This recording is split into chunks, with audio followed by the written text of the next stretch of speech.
మా latest videos కోసం మా ఈ తెలుగు న్యూస్ ఛానల్ సబ్స్క్రైబ్ చేసి గంట సింబల్ యాక్టివేట్ చేసుకోండి. రేపు గురువారం రాత్రికి 7 మిరియాలు ఈ ప్రదేశంలో పెడితే చాలు, ఒక్కరోజులోనే మీ దరిద్రం వదిలిపోతుంది. వద్దన్నే డబ్బే డబ్బు. గురువారం అంటేనే బృహస్పతికి, అలాగే దత్తాత్రేయ స్వామికి, సాయిబాబాకు ఎంతో ప్రీతికరమైన రోజు. శాస్త్రం ప్రకారం మన జాతకంలో గురుగ్రహం అనుగ్రహం ఉంటేనే మనకు ఐశ్వర్యము, కీర్తి, గౌరవము లభిస్తాయి. కానీ చాలామంది ఎంత కష్టపడినా, రాత్రింబవళ్ళు శ్రమించినా చేతిలో రూపాయి కూడా మిగలదు. వచ్చిన డబ్బు వచ్చినట్లు ఖర్చు అయిపోతూ ఉంటుంది, లేదా అసలు డబ్బు రావటమే గగనమైపోతుంది. ఇలాంటి పరిస్థితుల్లో మనం ఏదో ఒక దైవికమైన లేదా ప్రకృతి సిద్ధమైన పరిహారాన్ని ఆశ్రయించడం తప్పనిసరి. ముఖ్యంగా గురువారం రోజు మిరియాలతో చేసే ఈ చిన్న పరిహారం మీ జీవితాన్ని మలుపు తిప్పుతుంది. కేవలం 7 మిరియాలు మీ తలరాతను మార్చేస్తాయంటే మీరు నమ్ముతారా? అవును, నిజమే. ఈ విశ్వానికి పునాది. ఈ వీడియోలో చెప్పే విషయాలను మీరు తూచా తప్పకుండా పాటిస్తే గురువారం రాత్రి మీరు చేసే ఈ పని వల్ల మీకు ఉన్న దరిద్రం వదిలిపోయి మీ ఇంట్లోకి మహాలక్ష్మి ప్రవేశిస్తుంది. వద్దన్న డబ్బే డబ్బు వచ్చి చేరుతుంది. కనక వర్షం కురవటం ఖాయం. మరి ఆ మిరియాల పరిహారం ఏమిటి, దాన్ని ఎలా చేయాలి అనే విషయాలను ఈ వీడియోలో తెలుసుకుందాము. అంతకన్నా ముందు ఒక పవిత్ర కథను విందాం. ఫ్రెండ్స్, ముందైతే కామెంట్ బాక్స్లో జై శ్రీమన్నారాయణ అని కామెంట్ చేయండి. అలాగే ఈ వీడియోకి ఒక లైక్ కొట్టి మాకు సపోర్ట్ చేయండి. ఒక ఊరిలో ఒక రైతు ఉండేవాడు. ఆ రైతు ఇంట్లో ఒక గాడిద, ఒక మేక ఉండేవి. గాడిద చాలా అమాయకమైనది, కష్టజీవి. ప్రొద్దున లేచిన దగ్గర నుండి సాయంత్రం వరకు చాకరీ చేయటం తప్ప దానికి ఇంకేమీ తెలియదు. కానీ మేక అలా కాదు, అది చాలా తెలివైనది, అంతకు మించి మహా జిత్తుల మారిది. రెండు ఒకే పాకలో ఉండేవి, ఒకే చోట తినేవి. కానీ రైతు మాత్రం గాడిదను ఎప్పుడూ బరువులు మోయడానికి, బజారుకు సరుకులు తీసుకువెళ్ళడానికి ఉపయోగించేవాడు. గాడిద ఎంత కష్టపడితే రైతు దానికి అంత మంచి దాన, రుచికరమైన ఆహారం పెట్టేవాడు. పాపం మేకకు మాత్రం ఎండిపోయిన గడ్డి, మిగిలిపోయిన ఆకులు దొరికేవి. ఇది చూసి మేకకు కడుపు మండిపోయింది. నేను ఇంత అందంగా ఉన్నాను, తెలివైన దాన్ని, కానీ ఆ గాడిద మాత్రం రాచభోగాలు అనుభవిస్తుంది. దీనికి ఏదో ఒక మార్గం చూడాలి అని మేక ఎప్పుడూ ఆలోచిస్తూ ఉండేది. మేక ఆలోచనలన్నీ విషపూరితమే. ఒక జీవి బాగుండటం చూసి వారవలేని తత్వం దానిది. అయితే తన ఈర్ష్యను కప్పిపుచ్చుకుంటూ గాడిదను నాశనం చేయడానికి మేక ఒక భయంకరమైన ప్రణాళిక వేసింది. ఆ ప్రణాళికలో భాగంగానే అది స్త్రీల గురించి, ఆడవాళ్ల నైజం గురించి 3 కఠినమైన సూత్రాలను గాడిదకు బోధించటం మొదలుపెట్టింది. ఒకరోజు రాత్రి గాడిద అలసిపోయి వచ్చి పడుకోగానే మేక దాని దగ్గరకు వెళ్ళి చాలా ప్రేమ నటిస్తూ పలకరించింది. ఓ మిత్రమా, నీ బ్రతుకు చూస్తూ ఉంటే నాకు చాలా జాలి వేస్తోంది. నీవు ఇంత కష్టపడుతున్నావు, కానీ నీకు దక్కాల్సిన గౌరవం దక్కటం లేదు. నీకు తెలుసా, ఈ ప్రపంచంలో ఆడవాళ్ళ నిజం గురించి 3 రహస్యాలు ఉన్నాయి. ఇవి చాలా అసహ్యంగా అనిపించవచ్చు, కానీ ఇవి తెలుసుకుంటేనే నువ్వు సుఖపడతావు అని మేక మొదలుపెట్టింది. గాడిద ఆశ్చర్యకరంగా చూస్తూ ఏమిటా విషయాలు అని అడిగింది. అప్పుడు మేక తన విషపూరితమైన జ్ఞానాన్ని బయటపెట్టింది. మొదటి విషయం, మిత్రమా, ఆడవాళ్ళు లేదా ఆడజాతికి చెందిన వారు ఎప్పుడూ కృతజ్ఞత చూపించరు. నీవు వాళ్ళ కోసం ప్రాణం ఇచ్చినా వాళ్ళు నీ నుండి ఇంకా ఏదో ఆశిస్తూనే ఉంటారు. చూడు, మన యజమాని భార్యను చూడు, లేదా మన యజమానిని చూడు. నీవు ఎంత బరువు మోసినా ఇంకా మొయ్యాలని కోరుకుంటాడు తప్ప నీకు విశ్రాంతి ఇవ్వరు. స్త్రీ తత్వం కూడా అంతే, వాళ్ళ కోరికలకు అంతు ఉండదు అని చెప్పింది. గాడిద అమాయకంగా తలాడించింది. మేక ఇంకాస్త రెచ్చిపోయి, రెండో విషయం, వాళ్ళు ఎప్పుడూ బలహీనులను ప్రేమించరు, బలాన్ని, అధికారాన్ని మాత్రమే ప్రేమిస్తారు. నీవు ఇలా వంగి వంగి పనిచేస్తూ బానిసలా ఉంటే నిన్ను ఎవరూ గౌరవించరు. ఆడవాళ్ళు తమ కాళ్ళ కింద ఉండే వాళ్ళను అసహించుకుంటారు. నీవు తిరగబడితేనే నీకు విలువ అని నూరిపోసింది. ఇక 3వ విషయం చెప్తూ మేక కళ్ళల్లో కుట్ర మెరిసింది. 3వది మరియు అత్యంత ముఖ్యమైనది, వాళ్ళు చాలా మాయావులు. వాళ్ళ అందం వెనుక, వాళ్ళ ప్రేమ వెనుక పెద్ద ప్రమాదం దాగి ఉంటుంది. వాళ్లను నమ్మితే నట్టేట మునిగినట్లే. కాబట్టి నీవు జాగ్రత్తగా ఉండు. నీ యజమాని నిన్ను వాడుకుంటున్నాడు. నీవు తెలివిగా తప్పించుకోకపోతే నీ ప్రాణం పోయినా ఎవరూ కన్నీరు పెట్టరు అని చెప్పింది. ఈ మాటలు విన్న గాడిద ఆలోచనలో పడింది. మేక చెప్పింది నిజమేనేమో అనిపించింది. మరి నేనేం చెయ్యాలి మిత్రమా అని గాడిద అడిగింది. అప్పుడు మేక అసలు ప్లాన్ బయటపెట్టింది. రేపు యజమాని నీ మీద బరువు ఎక్కించి బజారుకు తీసుకువెళ్ళేటప్పుడు నీవు నడుస్తూ నడుస్తూ ఏదో గుంతలోనో గొయ్యలోనో పడిపో. లేవలేనట్లుగా నటించు. నీకు జబ్బు చేసిందని, నడుము విరిగిందని యజమాని నమ్ముతాడు. అప్పుడు నిన్ను ఇంటికి తీసుకువెళ్ళి మంచి ఆహారం పెట్టి విశ్రాంతి ఇస్తాడు. నీ పని తప్పుతుంది, కూర్చుని తినొచ్చు అని సలహా ఇచ్చింది. గాడిదకు ఇది అద్భుతమైన ఉపాయంలా అనిపించింది. మేక తన మంచి కోసమే చెప్తుందని నమ్మింది. కానీ మేక ఉద్దేశం వేరు. గాడిద కందకంలో పడితే దానికి గాయాలై చనిపోతుందనో లేదా పనికి రాకుండా పోతుందనో, అప్పుడు యజమాని తనను ప్రేమగా చూసుకుంటాడని దాని దురాశ. మరుసటి రోజు ఉదయం రైతు యథావిధిగా గాడిద మీద ధాన్యం బస్తాలు ఎక్కించాడు. గాడిద మేక వైపు చూసింది. మేక కన్ను గీటి ప్రోత్సహించింది. బజారుకు వెళ్లే దారిలో ఒక లోతైన గొయ్యి వచ్చింది. గాడిద మేక చెప్పినట్టే చేస్తూ కావాలని కాలు జారినట్లుగా నటించి ఆ గొయ్యిలోనికి పడిపోయింది. అయితే దురదృష్టవశాత్తు అది నటించాలనుకుంది, కానీ పడే వేగానికి నిజంగానే దాని నడుముకు బలమైన గాయం అయ్యింది. గాడిద ఓర్ని అమ్మో అని అరుస్తూ లేవలేకపోయింది. రైతు కంగారు పడిపోయాడు. అయ్యో, నా గాడిదకు ఏమయ్యింది? దీని నడుము విరిగిపోయినట్లుంది. ఇప్పుడు బరువు ఎవరు మోస్తారు అని ఆందోళన చెందాడు. గాడిద లేవలేని పరిస్థితుల్లో ఉండటంతో రైతుకు వేరే దారి లేకపోయింది. పక్కనే టీవీగా నిలబడి అంతా గమనిస్తున్న మేక వైపు రైతు చూపు మళ్ళింది. ఇక వేరే దారి లేదు. ఈ బరువును ఎలాగైనా బజారుకు చేర్చాలి అనుకున్న రైతు గాడిద మీద ఉన్న బరువు మొత్తాన్ని దింపి బలవంతంగా మేక మీద ఎక్కించాడు.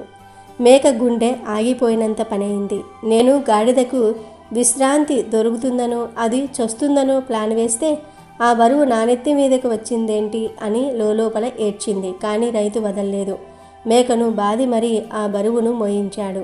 సాయంత్రానికి మేక నడుము విరిగిపోయేంత పనైంది. ఇంటికి వచ్చేసరికి మేక అలసిపోయి రొప్పుతూ కుప్పకూలిపోయింది. ఆ రోజు రాత్రి మేకకు నిద్ర పట్టలేదు.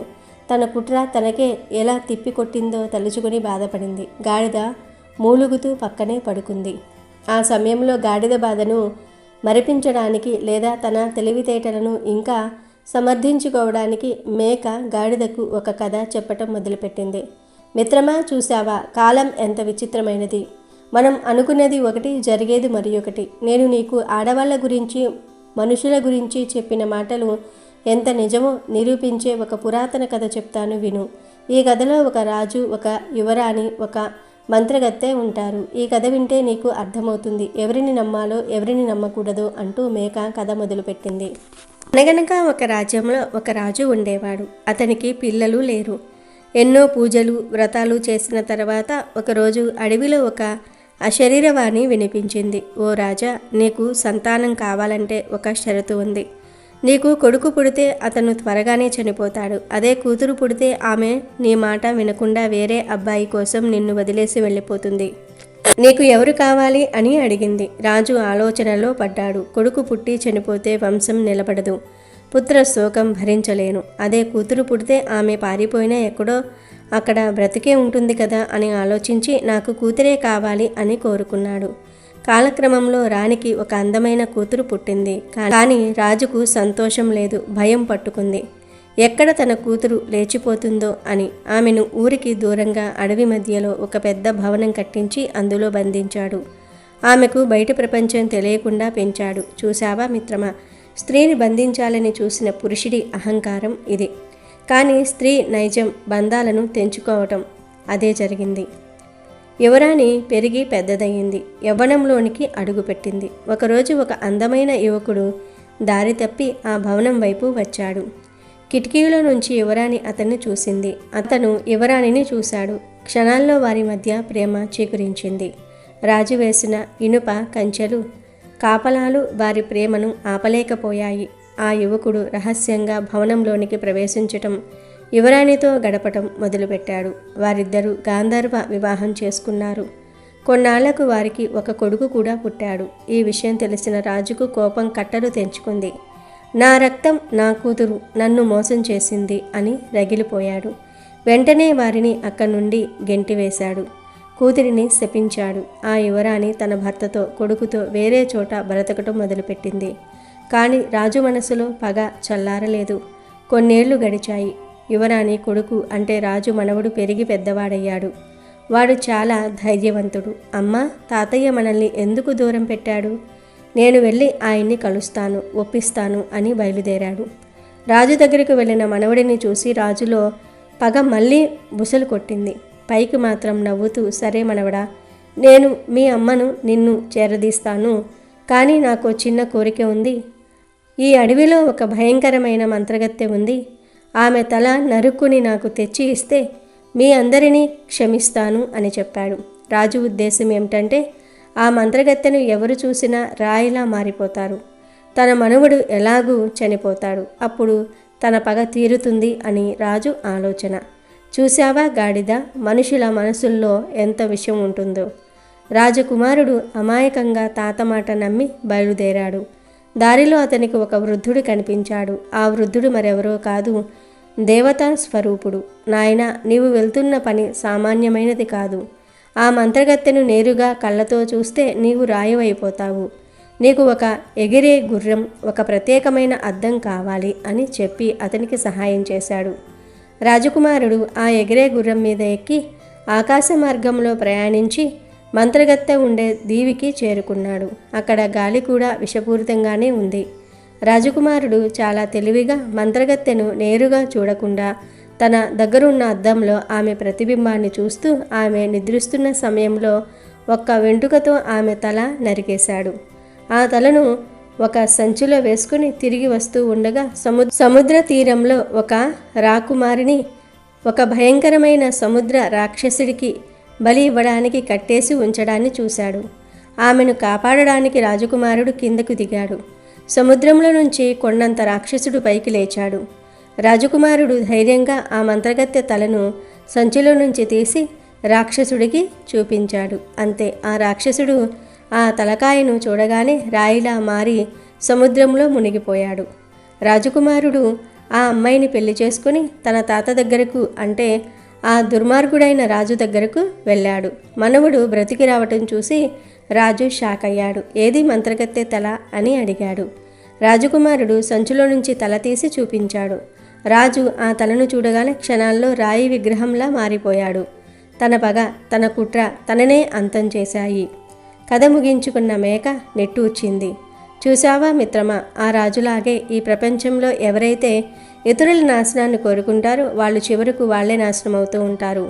కానీ ఆడవాళ్ళ విషయంలో లేదా మన యజమాని విషయంలో మనం జాగ్రత్తగా ఉండాలి అని నీతులు చెప్పింది. కానీ విధి విచిత్రం ఏమిటంటే ఆ మరుసటి రోజు ఉదయమే అసలు ట్విస్టు జరిగింది.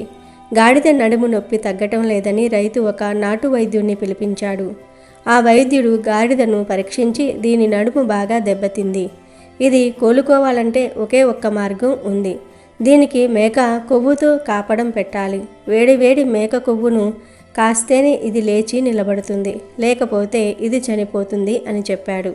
ఆ మాట వినగానే మేక గుండె ఆగిపోయినంత పనైంది. రైతు ఒక్క క్షణం కూడా ఆలోచించలేదు. నాకు గాడిద ముఖ్యం, అది ఉంటేనే నా పనులు జరుగుతాయి. ఈ మేక ఎలాగూ సోమరిపోతు, దీనివల్ల నాకేం ఉపయోగం లేదు. పైగా నిన్నటి నుండి ఇది కూడా నడుము నొప్పి అంటూ మూలుగుతోంది అని భావించి వెంటనే కత్తి తీసుకున్నాడు. మేక మే మే అని ఎంత అరిచినా లాభం లేకపోయింది. తాను గాడిద కోసం తవ్విన గోతిలో తానే పడింది. గాడిదను నాశనం చేయాలని ప్లాన్ వేసిన మేక చివరకు ఆ గాడిద ప్రాణాలు కాపాడటం కోసం తన ప్రాణాలనే మూల్యంగా చెల్లించుకుంది. మేక చనిపోయే ముందు దాని కళ్ళల్లో పశ్చాత్తాపం కనిపించింది.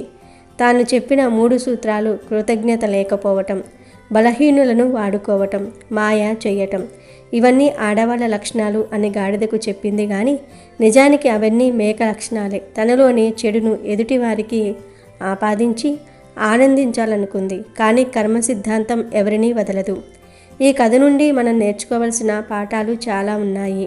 మేక చెప్పిన ఆ 3 అసహ్యకరమైన విషయాలు నిజానికి అందరి స్త్రీల గురించి కాదు, అసూయపరులైన స్త్రీల లేదా అసూయపరులైన మనుషుల గురించి.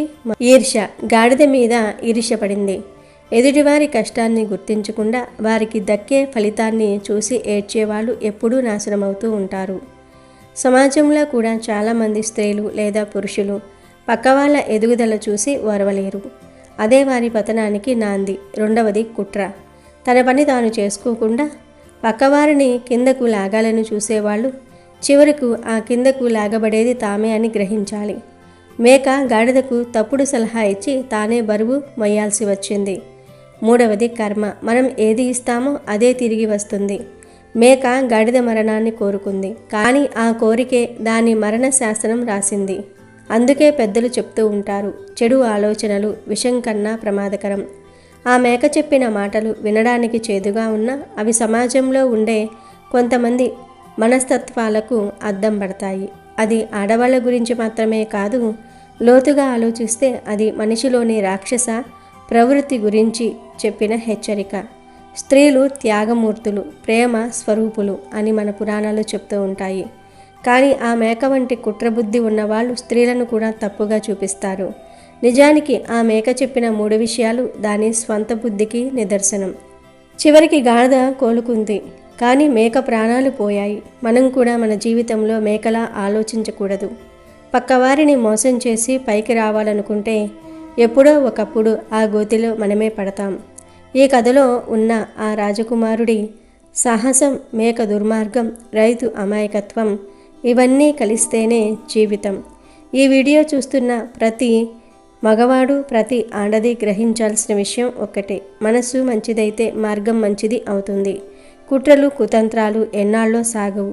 ఈ చేదు నిజాన్ని ఎంత త్వరగా గ్రహిస్తే అంత మంచిది. లేదంటే ఆ మేకల బలికాక తప్పదు. అసలు విషయంలోనికి వస్తే ఈ ప్రకృతిలో ఉండే ప్రతి వస్తువుకు ఒక ప్రత్యేకమైన శక్తి ఉంటుంది. మన వంటగదిలో ఉండే పోపుల పెట్టె కేవలం రుచికరమైన ఆహారం కోసమే కాదు, అందులో మన కష్టాలను తీర్చే ఔషధాలు, తంత్ర వస్తువులు కూడా ఉన్నాయి. అందులో మొదటిది మిరియాలు. మిరియాలను నల్ల బంగారం అని కూడా అంటారు. ఆధ్యాత్మికంగా మిరియాలకు నెగిటివ్ ఎనర్జీని, అంటే ప్రతికూల శక్తిని పీల్చుకునే గుణం చాలా ఎక్కువగా ఉంటుంది. అందుకే దిష్టి తీయడానికి లేదా చెడు శక్తులను పారద్రోలడానికి మన పెద్దలు మిరియాలను వాడుతూ ఉంటారు. ఇక రెండో వస్తువు జీలకర్ర. జీలకర్ర అంటే అంటే జీర్ణం చేయటం, అంటే మన కష్టాలను జీర్ణం చేసుకొని మనకు సుఖాన్నిచ్చేది అని అర్థం.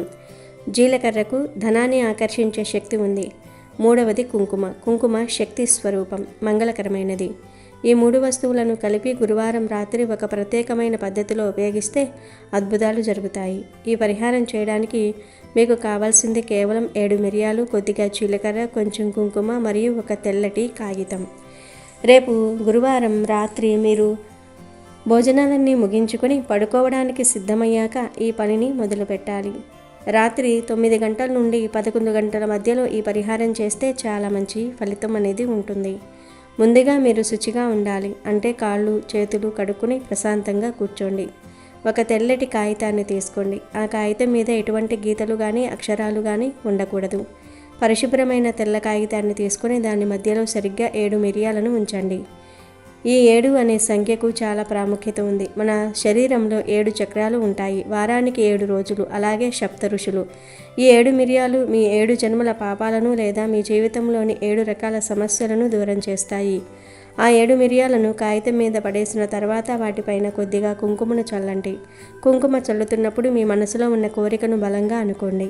నాకున్న దరిద్రం పోవాలి, నాకు ధనప్రాప్తి కలగాలి అని కోరుకోండి. కుంకుమ అనేది లక్ష్మీదేవికి ఎంతో ఇష్టం. ఆ తర్వాత ఆ కుంకుమ అయినా కొంచెం జీలకర్రను కూడా వేయండి. జీలకర్ర మీ జీవితంలో ఉన్న అడ్డంకులను తొలగించి మార్గాన్ని సుగమనం చేస్తుంది. ఇప్పుడు ఈ 3 ఆ కాగితంలో పెట్టి ఆ కాగితాన్ని ఒక చిన్న పొట్లంలాగా చుట్టండి. ఆ పొట్లం విడిపోకుండా జాగ్రత్తగా మడవండి. ఇప్పుడు ఈ పొట్లాన్ని మీ చేతిలో పట్టుకుని 1 నిమిషం పాటు కళ్ళు మూసుకుని ప్రార్థించండి. ఆ తర్వాత మీరు పడుకునే మంచం దగ్గరకు వెళ్ళండి. మీరు పడుకునే దిండు కింద ఈ పొట్లాన్ని పెట్టాలి. ఒకవేళ మీరు మంచం మీద కాకుండా కింద పడుకునే అలవాటు ఉన్నా సరే, మీ దిండు కింద ఇది ఉండేలాగా చూసుకోండి. దిండు కింద పెట్టడం వెనుక ఒక పెద్ద రహస్యం ఉంది. మనం నిద్రపోతున్నప్పుడు మన ఉపచేతనం మనస్సు చాలా చురుగ్గా ఉంటుంది. ఆ సమయంలో ఈ మిరియాలు, జీలకర్ర మరియు కుంకుమ నుండి వెలువడే ప్రకంపనలు మీ చుట్టూ ఉన్న ప్రతికూల శక్తిని లాగేసుకుంటూ ఉంటాయి. మీ శరీరంలో ఉన్న నెగిటివిటీని, మీ ఆలోచనల్లో ఉన్న భయాన్ని ఈ మిరియాలు పీల్చుకుంటాయి. రాత్రంతా ఆ పొట్ల మీ తల కిందే ఉండాలి. మీరు పడుకున్నప్పుడు మీకు ఏవైనా పీడకలలు వస్తున్నా లేదా మానసిక ఒత్తిడి ఉన్నా కూడా ఇది అద్భుతంగా పనిచేస్తుంది. మరుసటి రోజు అంటే శుక్రవారం ఉదయాన్నే మీరు సూర్యోదయానికి ముందే నిద్రలేవాలి. నిద్రలేచిన వెంటనే ఎవరితోనూ మాట్లాడకుండా ఆ దిండు కింద ఉన్న పొట్లాన్ని తీయాలి. ఆ పొట్లాన్ని తీసుకుని వెళ్ళి మీ ఇంటి బయట ఎక్కడైనా అంటే 3 బాటల కుడిలో కానీ లేదా ఎవరూ తొక్కని ప్రదేశంలో ఒక చెట్టు మొదట్లో కానీ వేసేయాలి. ఒకవేళ ఇవేమీ కుదరకపోతే ఆ కాగితాన్ని విప్పి అందులోని వస్తువులను కాల్చేసి ఆ బూడిదను నీటిలో కలిపివేయవచ్చు. కానీ గుర్తుంచుకోండి, మీరు ఆ పొట్లాన్ని బయట వేసిన తర్వాత వెనక్కి తిరిగి చూడకుండా ఇంటికి రావాలి. ఇంటికి వచ్చిన తర్వాత కాళ్ళు చేతులు కడుక్కొని అప్పుడు మీ మిగతా పనులను మొదలుపెట్టాలి. ఇలా చేయటం వల్ల ఆ 7 మిరియాలు మీ జీవితంలోని దరిద్రాన్ని తమతో పాటు తీసుకుపోతాయి. ఆ రోజు నుండే మీ జీవితంలో మార్పులు మొదలవుతాయి. అనవసరపు ఖర్చులు తగ్గుతాయి. ఎక్కడో ఆగిపోయిన డబ్బు తిరిగి వస్తుంది. వ్యాపారంలో లాభాలు కనిపిస్తాయి. ఇది చాలామంది అనుభవపూర్వకంగా తెలుసుకున్న నిజం. చాలామంది అడుగుతూ ఉంటారు, ఇది ఒక రోజు చేస్తే సరిపోతుందా అని. మీ నమ్మకాన్ని బట్టి ఇది ఒక్క రోజులోనైనా ఫలితాన్ని ఇస్తుంది. కానీ మీకు ఉన్న సమస్యలు చాలా తీవ్రంగా ఉంటే వరుసగా 3 లేదా 5 వారాలు అనగా 5 గురువారాలు ఇలా చేయవచ్చు. మిరియాలు కేవలం ఘాటునే కాదు, మన జీవితంలోని కష్టాల ఘాటును కూడా తగ్గించగలవు. జీలకర్ర మీ అదృష్టాన్ని తట్టి లేపుతుంది. కుంకుమ మీకు రక్షణ కవచంలా మారుతుంది. ఈ ప్రపంచంలో ఏది ఊరకే రాదు అని మనం అనుకుంటాం, కానీ ప్రకృతిలో మనకి తెలియని ఎన్నో రహస్యాలు ఉన్నాయి. పెద్ద పెద్ద పూజలు హోమాలు చేయలేని వారు ఇలాంటి చిన్న తంత్రాల ద్వారా మన జీవితాలను బాగు చేసుకోవచ్చు. మన పూర్వీకులు ఇటువంటి చిన్న చిన్న చిట్కాలతోనే ఎంతో సుఖ సంతోషాలతో ఉండేవారు. మనం ఆధునిక కాలంలో వీటిని మర్చిపోతూ ఉన్నాం. అందుకే మనకు మానసిక శాంతి కరువవుతుంది. ఆర్థిక ఇబ్బందులు పెరిగిపోతూ ఉన్నాయి. రేపు రాత్రి మీరు చేసే ఈ చిన్న పని మీ ఇంటి దరిద్రాన్ని శాశ్వతంగా ప్రారద్రోలుతుంది అనటంలో సందేహం లేదు. నమ్మకంతో చేయండి, ఫలితం ఖచ్చితంగా వస్తుంది. ఒకటి మాత్రం గుర్తుంచుకోండి, ఈ పరిహారం చేస్తున్నప్పుడు ఎవరికీ చెప్పకండి. నేను ఇలా దిండు కింద మిరియాలు పెడుతున్నాను అని 10 మందికి చెప్తే ఆ శక్తి తగ్గిపోతుంది. ఇది మీకు ఆ భగవంతుడికి మధ్య ఉండే రహస్యంలా ఉండాలి. ఈ పరిహారం పూర్తి చేసిన తర్వాత శుక్రవారం నాడు లక్ష్మీదేవిని ఆరాధించండి. ఇంట్లో దీపం వెలిగించి అమ్మవారికి నమస్కారం చేసుకోండి. గురువారం నా కష్టాలను పారద్రోలింది, శుక్రవారం నాకు ఐశ్వర్యాన్ని ఇస్తుంది అని బలంగా నమ్మండి. మీ ఆలోచనలే మీ భవిష్యత్తుని నిర్మిస్తాయి. నెగటివ్ ఆలోచనలను వదిలివేయండి. నా దగ్గర డబ్బు లేదు, నేను దరిద్రుణ్ణి అనే మాటలను మీ నోటి నుండి రానివ్వకండి. ఎప్పుడు నేను సుఖంగా ఉన్నాను, నాకు లక్ష్మీదేవి అనుగ్రహం ఉంది అని అనుకుంటూ ఉండండి. ఆ మిరియాలు మీలోని ప్రతికూలతలను తీసివేసిన తర్వాత ఆ ఖాళీ ప్రదేశంలో పాజిటివ్ ఆలోచనలు నింపండి. అప్పుడే ఈ తంత్రం సంపూర్ణంగా పనిచేస్తుంది. ఈ పరిహారం వల్ల కేవలం ధనమే కాదు, ఇంట్లో ఉండే చికాకులు, భార్యాభర్తల మధ్య గొడవలు, పిల్లల చదువుల్లో ఆటంకాలు కూడా తొలగిపోతాయి. ఎందుకంటే ఇవన్నీ కూడా ఏదో ఒక రకమైన నెగిటివ్ ఎనర్జీ వల్ల కలిగేవే. ఆ 7 మిరియాలు ఆ ఎనర్జీని పీల్చుకుని మీ ఇంటిని శుద్ధి చేస్తాయి. కాబట్టి రేపు రాత్రి ఈ అవకాశాన్ని వదులుకోకండి. కేవలం 2 నిమిషాల సమయం కేటాయిస్తే మీ జీవితం 10 ఏళ్ల ముందుకు వెళ్ళే అవకాశం ఉంది. అప్పుల బాధలతో సతమతమవుతున్నవారు, సరైన ఉద్యోగం లేక ఇబ్బంది పడుతున్నవారు, ఇంట్లో ఎప్పుడూ ఏదో ఒక గొడవ జరుగుతున్నవారు తప్పకుండా ఈ మిరియాల పరిహారం చేయండి. జీవితంలో కష్టాలు రావటం సహజం, కానీ వాటిల్లోనే ఉండిపోవటం మన తప్పు. బయటపడడానికి దారి వెతకాలి. ఆ దారి ఈ మిరియాల రూపంలో మీ ముందుకు వచ్చింది. నమ్మకమే పెట్టుబడిగా ఈ చిన్న పని చేయండి. ఆ పైన ఆ గురుదేవుడి దయ, ఆ లక్ష్మీదేవి కటాక్షం మీ మీద ఖచ్చితంగా ఉంటాయి. ఒక్కరోజులోనే మీ దరిద్రం వదిలిపోతుంది అంటే అది అతిశయోక్తి కాదు. అది ఈ ప్రకృతి యొక్క శక్తి. మీరు రేపు రాత్రి పడుకున్నప్పుడు ఆ పొట్లం మీ తల కింద ఉన్నప్పుడు ఒక విధమైన ప్రశాంతతను అనుభవిస్తారు. గుర్తుంచుకోండి, ప్రకృతి మనల్ని ఎప్పుడూ కాపాడుతుంది. మనం చేయాల్సిందల్లా ఆ ప్రకృతిని నమ్మి సరైన పద్ధతిలో దాన్ని ఆచరించటమే. 7 మిరియాల పరిహారం మీ జీవితంలో ఒక గొప్ప అద్భుతాన్ని తీసుకువస్తుంది కనుక మీరు కూడా గురువారం రాత్రి మిరియాలతో ఈ పరిహారం చేసి శుభ ఫలితాలను పొంది సంతోషంగా జీవించండి. అమెజాన్లో బెస్ట్ డిస్కౌంట్స్ కోసం వీడియో డిస్క్రిప్షన్లో లింకు ఉంది, చూడండి. అలాగే మా టెలిగ్రామ్ ఛానల్ సబ్స్క్రైబ్ చేసుకోండి.